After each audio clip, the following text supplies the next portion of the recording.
बहुत समय पहले की बात है। कैलाश पर्वत की चोटी पर बर्फ से ढके वातावरण में शांति पसरी हुई थी। वहां भगवान शिव ध्यान में लीन थे और माता पार्वती अपने पुत्र गणेश के साथ प्रेम से समय बिता रही थी। उसी समय वायुदेव अपने पुत्र पवन पुत्र हनुमान को लेकर भगवान शिव के दर्शन हेतु कैलाश आए। हनुमान जी, जो कि बाल रूप में थे, अपने स्वभाव के अनुसार अत्यंत उत्साही, विनम्र और जिज्ञासु थे। उन्होंने सबसे पहले भगवान शिव को प्रणाम किया। जय शिव शंकर, मेरे प्रणाम स्वीकार करें प्रभु। फिर उन्होंने माता पार्वती को नमन किया। मातेश्वरी, आपकी कृपा सदा मुझ पर बनी रहे। इतने में हनुमान जी की दृष्टि एक बालक पर पड़ी। छोटा, गोलमटोल शरीर, लंबी सूंड, बड़ा पेट और आंखों में चतुराई की झलक। वह कोई और नहीं, स्वयं भगवान गणेश थे।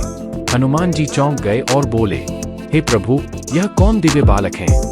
शिव जी ने मुस्कुराकर कहा, यह मेरे पुत्र गणेश हैं, समस्त विघ्नों को हरने वाले, बुद्धि और विवेक के देवता। और ध्यान रहे, इनकी पूजा हर कार्य से पहले की जाती है। हनुमान जी थोड़े चौंके। उन्होंने हाथ जोड़कर पूछा, क्या इनकी पूजा मुझसे भी पहले होती है? मैं तो स्वयं रामदूत हूँ, रामकाज में रत हूँ और जिनके एक नाम से सारे संकट भागते हैं। भगवान शिव बोले, हनुमान, प्रत्येक का स्थान अपनी अपनी जगह है, परंतु यह व्यवस्था ब्रह्मा जी ने स्वयं स्थापित की है कि गणेश की पूजा सबसे पहले होगी। हनुमान जी को यह बात थोड़ी अटपटी लगी। उनका अहंकार नहीं था, परंतु हनुमान जी का स्वभाव ही था कि वह प्रत्येक बात की गहराई तक जाते थे। उधर गणेश जी सब सुन रहे थे। उन्होंने मुस्कुराकर कहा, हनुमान भैया, क्यों न हम एक परीक्षा करें, जिससे यह स्पष्ट हो जाए कि प्रथम पूज्य कौन होना चाहिए। हनुमान जी बोले, जो आदेश गणेश जी, आप जैसा कहें। गणेश जी बोले, जो भी सबसे पहले पृथ्वी की परिक्रमा कराएगा, वही प्रथम पूज्य कहलाएगा।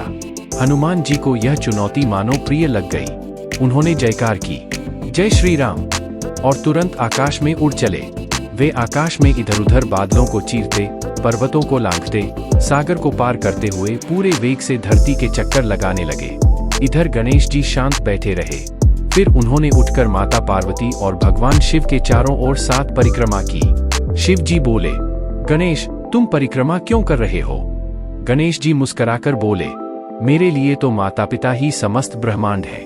इनकी परिक्रमा करना ही सच्ची पृथ्वी की परिक्रमा है। सभी देवता उनकी बुद्धि से चकित रह गए। इधर हनुमान जी भी कुछ ही समय में पृथ्वी के 7 चक्कर पूरा कर वापस लौट आए। थोड़े थके हुए थे लेकिन उत्साहित। जैसे ही वो लौटे, उन्होंने देखा कि सभी देवता गणेश जी की स्तुति कर रहे हैं। वो थोड़ा हैरान हुए। उन्होंने पूछा, मैं सबसे पहले लौटा हूँ, फिर भी गणेश जी को विजय घोषित किया जा रहा है। तब शिव जी ने मुस्कुराकर कहा, हे हनुमान, तुमने शक्ति और वेग से यह कार्य किया, परंतु गणेश ने बुद्धि से यह सिद्ध किया कि माता पिता ही संपूर्ण सृष्टि है। एक पुत्र का यही धर्म है। हनुमान जी तुरंत समझ गए। उन्होंने सिर झुकाया और बोले, गणेश जी, आपकी बुद्धि के आगे मेरा बल भी छोटा पड़ गया। आपने सिद्ध कर दिया कि ज्ञान और सम्मान वेग से श्रेष्ठ होते हैं। गणेश जी भी विनम्रता से बोले, हनुमान भैया, आपसे बड़ा कोई भक्त नहीं। आपकी सेवा, त्याग और निष्ठा अपार है।